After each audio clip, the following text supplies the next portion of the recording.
Hello, I'm Richard Ridge for BroadwayWorld. Condola Rashad is returning to Broadway in the title role of Bernard Shaw's classic St. Joan. Under the direction of Daniel Sullivan, it will open on April 25th at Manhattan Theatre Club's Samuel J. Friedman Theatre, and we drop by the rehearsal room to meet the company. What you're seeing in this play is what she came up against as well. So you're seeing her hope and you're seeing her courage and her faith.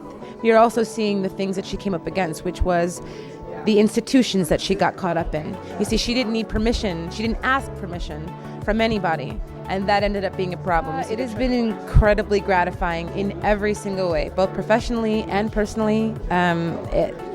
It's amazing. I feel like I've been entrusted with something really, really moving and really with the great potential of inspiring a lot of young people. And especially when I did research, I realized that yes, of course, it's very timely at this moment, a very powerful woman who came to the forefront and led and did not need permission from anybody.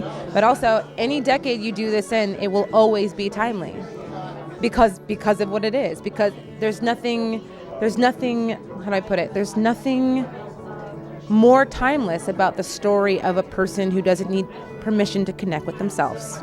The cast is amazing. I was already over the moon about this project when I found out that I was doing it. But to bring it to life with this particular cast has been fantastic. And we're such comrades here. We work together. There's no division between us. Being the only woman in the room is not a factor in the sense where there's no sense of division or any kind of, there's nothing. We are in it together and we are actors, all of us, and we are telling the story, and that's how it goes. I think what got us all into the room is an ambitious play and a great sense of trust. I mean, when you look at the roster of actors in this play, when you look at the creative team and the leadership of Dan Sullivan, who would not want to trust the opportunity to open up this very complex and, as Jack said earlier, timeless but also timely play? There's a reason why this play's been revived a ton of times since it was first performed, because these ideas, unfortunately, in some ways, are timeless. And as Walter said, there are the other characters apart from Joan in this play, looked at one way, all seem villainous because of what they're trying to do.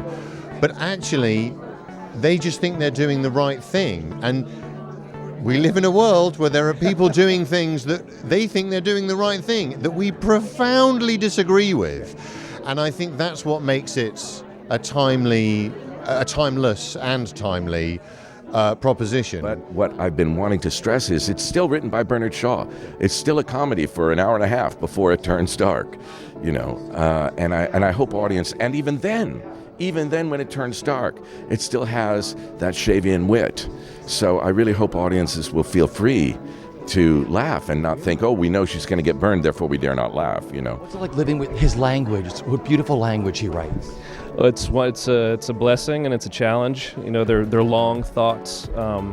The play itself is a complex conversation, and that's what we need to be participating in.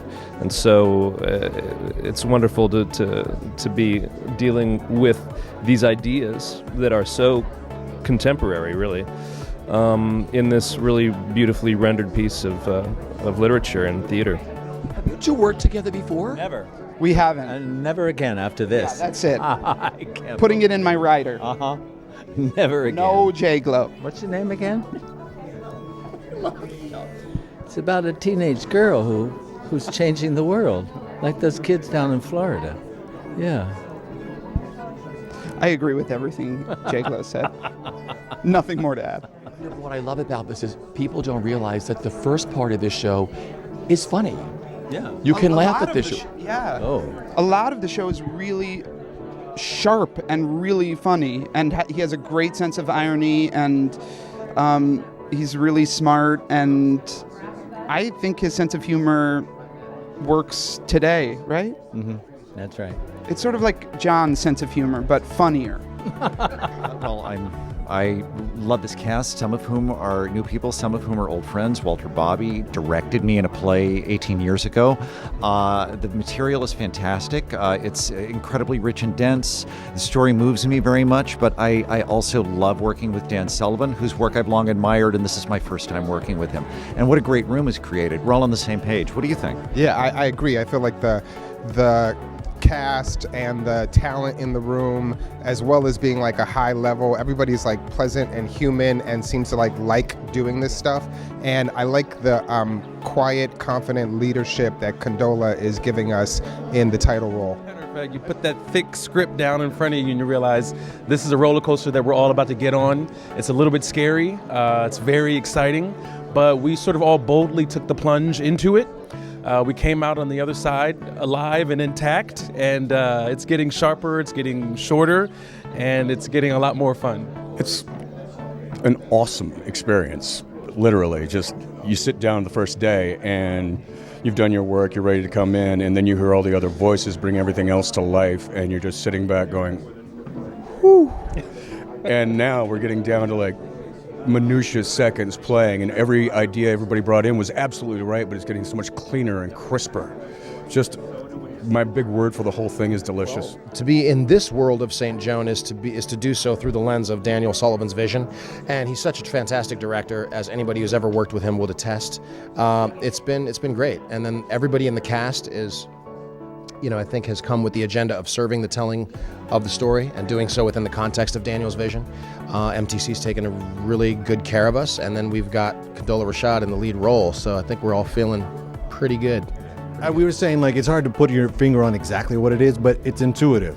There's something about a story of a young girl who just decides to take her own life and the life of her country into her own hands. Maybe it's the fact that all these high school students are charged with political fervor all of a sudden, but it feels like a story like this, we're ready for it and ready to hear it in a way that we wouldn't have 5 years ago.